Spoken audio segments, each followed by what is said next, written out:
My name is Joe Hughes. I am the Chairman and Chief Executive of Shipowners Claims Burea Inc., which is the management company of the American PNI Club.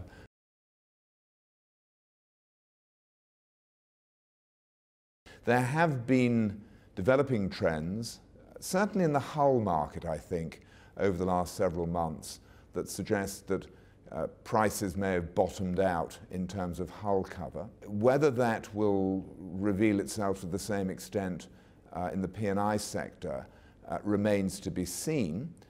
There has been, both in relation to hull and P&I, some real erosion over the last several years of insurance rating, and I think that although much of that has been driven by benign claims experience, that may be coming to an end.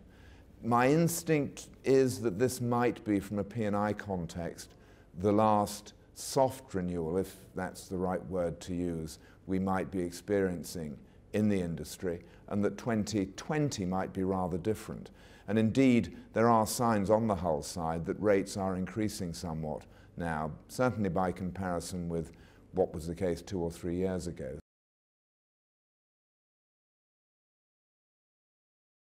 From an insurance perspective, I think that both hull underwriters and P&I clubs are essentially agnostic in relation to how this will affect, or whether this is a good thing for that matter, the insurance dimension as it emerges over time in relation to all this.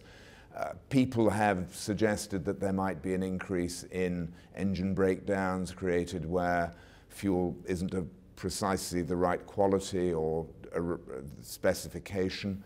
That obviously might have a knock-on effect in regard to hull and P&I claims. There could be issues concerning disputes between ship owners and the suppliers of those fuels, and indeed charterers, where it's the charterer's responsibility under charter parties, that have an implication for freight demurrage and defence cover that the clubs offer. I think at this stage it's very difficult to know with any certainty how this will unfold from the point of view of any enhanced liabilities or exposures to hull and P&I underwriters. I think we'll just have to wait and see what happens.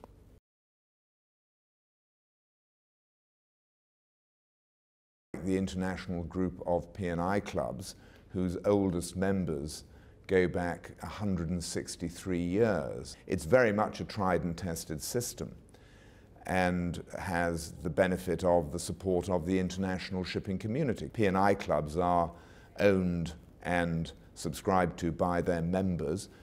It is a unique relationship within the club between an insurer and an insured who happens to be in effect the same party. And this is what makes mutuality so very special and makes it such a source of support for the community at large. I do believe, however, that there is a place for fixed premium insurers in the liability market in general.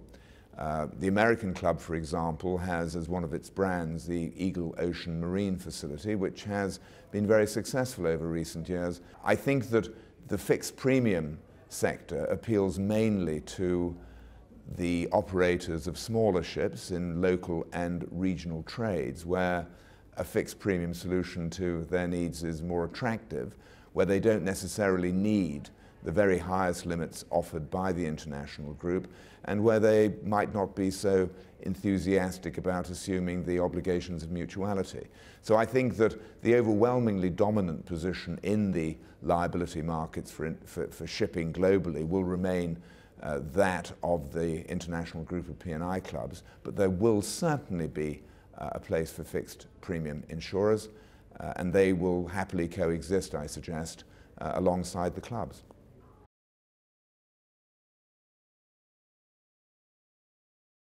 The American P&I Club is very much a members club.